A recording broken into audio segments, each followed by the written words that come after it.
Hey guys! Welcome back po dito sa aking YouTube channel. Ang mainit po nating update ngayon ay pumapatungkol po dito sa mga host ng Tape Inc. na kung saan ay panlumo nga di umano mga ito dahil sa muling pagbabasura or pagkakansela ng IPO sa kanila. Kung ang una ay pagkakansela sa kanilang trademark registration, ngayon naman ay sa kanilang apila para po sa titulong Itbulaga na naipanalo ng TVJ. But before that guys, nais ko po muna na batiin ang mga nandito ngayon na nakikinig sa aking YouTube channel. Shoutout po sa inyo. Maraming salamat sa patuloy na pagsuporta. Hindi ko man po kayo may isa-isa, pero alam niyo naman po siguro how grateful I am sa inyo pong patuloy na pagsuporta sa aking YouTube channel. And of course, sa mga hindi po nakaka-subscribe pa dito sa aking channel, maaari po ninyong pindutin ang subscribe button and notification bell para maging updated at maging una sa mga nilalabas nating balita. At eto na nga, simulan po natin ang atin pong balitaan na kung saan ay may kinalaman po sa mga host ng tape. Ayaw na po natin banggitin ng Itbulaga since eto naman po ka-OG ay binasura na ng IPO at ang Itbulaga pong tunay ay si Henyo Master Joey De Leon.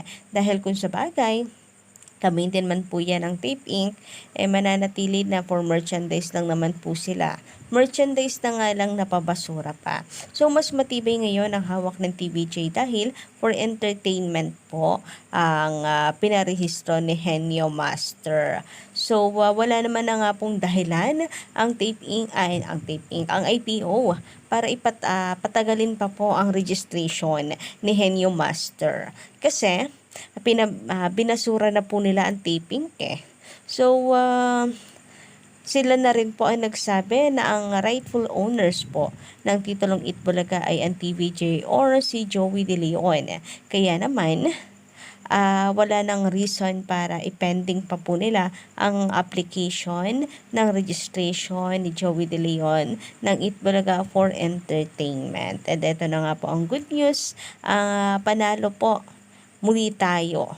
Agaran mang umapila ang Tape Inc. Kay agaran din naman po itong binasura ng IPO base po sa report ng TV5. So, kung nitong nagdaang araw, Kaligitary Guides, ay matapang po itong si Paulo Fuentes at yung mukha niya, yung reaction ng mukha niya ay talaga pong nanggigigil at galit, parang galit siya, ang angas ng mukha niya. Taas sa pagsigaw po ng Itbulaga na hindi pa raw po tapos ang laban at hindi pitahan ng pinakamasaya ang title nila, kundi Itbulaga. Anyway guys, dahil nga dun na palagay ko ang sunod nilang gagawin title tahanang pinakamasaya. Pero paano magiging tahanang pinakamasaya ito, Kaligitary Records, kung sila ay panlumo po ngayon? So kumakalat po ngayon sa ang screenshot po ng mga host na kung saan ay tila malungkot na malungkot po ang mga ito. Agaran din nga daw kasing kinansela ng IPO ang apilan ang kanilang mga amo. So kaya ayan na sila po ay parang binagsakan ng langit at lupa. Proud na proud pa sila na isigaw ang Itbulaga. Tapos yung pala kinabukasan din ay wala na silang karapatan. Ganun po kabilis. Parang pagkisap ng ating mga mata lamang. Ganun kabilis ka OG ang karma na dumapo dito sa Tape Inc. Ito na nga ba ang tinatawag na sumpa ng trademark. Unti-unti na po na nararanasan ng Tape Inc. Actually, nitong mga nakaraan ay talagang nasimula na po ang mga bad news sa kanila. So, kung matatandaan po natin ay pinatalsik itong si Romeo Halushos. And then ngayon naman, ang isa pong sumpa na nararanasan po nila ay ito pong pagkansela ng tape ng IPO sa kanilang titulong Itbulaga. And since si Henyo Master Joey De Leon na ang may karapatan sa paggamit ng titulong ito, mukhang wala na pong sino man na makakapagpigil sa TVJ na gamitin ang titulong Itbulaga. But anyway, iintayin pa rin po natin syempre kung official na po nila itong gagamitin. As in, hindi na lang EAT. Well, kanina po ay nakalagay EAT Bulaga, pero parang caption pa lamang po yun sa kanilang sa kanila pong live streaming online. So, yung mga pagbabago guys at bagong bihis na Itbulaga, dapat po nating asahan yan sa mga susunod na araw, mga nakakabiglang pagbabago. Grabe nga yun, ano?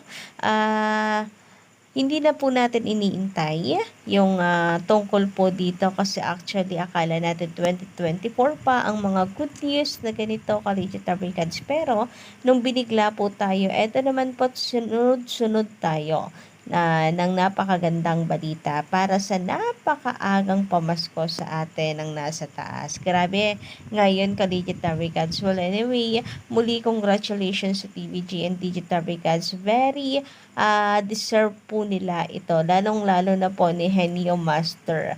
Kasi sabi nga niya, ang sakit na siya po ay ninakawan ng sarili niyang creation. But at least ngayon, ay naibalik na po sa pangalan niya at siya ang nakaregistered sa IPO. Samantala, sabi po dito ni Sir Manuel Ponce, kaya tapos na. Back to normal na uli ang Itbulaga. Ang aabangan na lang namin ay yung pagbabalik ng mga dating segment o mas masasayang segment ng Itbulaga sa araw-araw nating panonood. So, ano nga, no?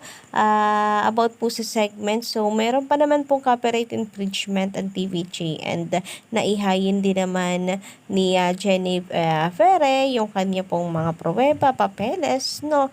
Patungkol sa nakarehistro sa kanya yung mga segment, guys. So, yun, ka-OG, abangan po natin yan kung ano pong mangyayari. Sabi po kasi sa report ay napatunayan ni Jennifer na siya ang rightful owners ng mga segment na successful dito sa Itbulaga. So, kung sakasakaling totoo nga po ito and kagaya po ng trademark na Itbulaga sa APO ay mapaboran po ang TVJ. So, baka talagang mabawi po ng TVJ ang kanilang mga segments. Samantala, sabi naman po dito, mga impostor yang nandyan sa Kanguso Network. Iba talaga ang legit. Sa pagbanggit ng Itbulaga, huwag na kayong umasa mga peke kayo. Hindi kayo papanigan ng batas. Nako, nawa nga po'y tuloy-tuloy yan. Ayaw ko man pong manguna dahil meron pa pong laban tayong dapat nabangan. Ano pong magiging resulta, Collegiate Americans, of course, ang main case ng TVJ. Kasi sabi nga po ang pagkakapanalo dito sa IPO ay magsisilbi lamang na dagdag pruweba ng TVJ para po pag nilapit po nila ito sa korte talagang sila na talaga ang makakagamit ng titulong Itbulaga at wala na magagawa ang Tape Inc.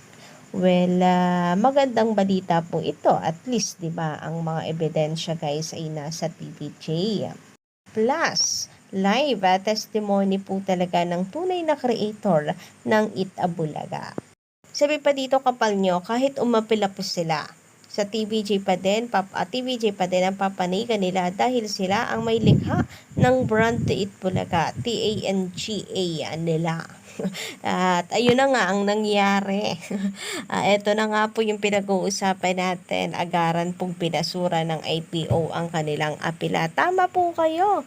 Walang magagawa ang kanilang pag-apila dahil TVJ pa rin ang papanigan ng IPO.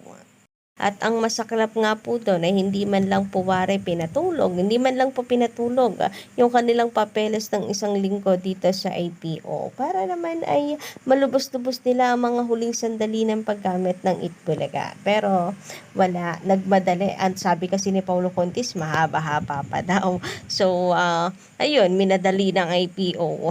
Anyway, sabi pa po dito, ni Trias General, maganda. Trias General, maganda rang gabi. Pakapala na lang ng mukha para sa pera. Ang batang host ng tip, mag-isip-isip din kayo. Hindi porke maganda offer sa inyo, kagat-agad. Magkaroon naman kayo ng kahihiyan sa katawan. Sabi naman dito ni Winnie Tafloria Paulo, nangarap ka ng gising. Kasi pag wala na yung fake bulaga sa inyo, wala na rin kayong mga host. Kung ako sa inyo, mag-move on na lamang kayo. Samantala, sabi naman dito ni Gina Peka, maganda rang gabi, maganda na yung sinabi nila. Tahanang laging masaya ba yun? Pwede na yun, at least orig, di ba? At authentic for them. Naway matapos na ang agawan at maging peaceful ang relationship between Tape and the TVJ. Naku, wala po relationship po ganon. Soon. God bless, masayang tahanan. Sabi nga po, makakapagpatawad. Kaya po na TVGN, makakapagpatawad, pero mahirap pong lumimot. Lalo na talagang malaki po ang ginawang sugat ng Tape Inc. sa puso po ng TVJ. And about nga po dun sa titulo, palagay ko rin nga po, yan din nga ang palagay ko. Marahil kung meron man po silang ipapalit sa Itbulaga, walang iba kundi tahanang pinakamasaya.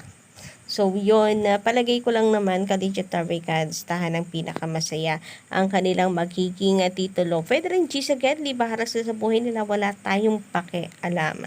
Basta ang Itbulaga ay makauwi po sa original creator po nito.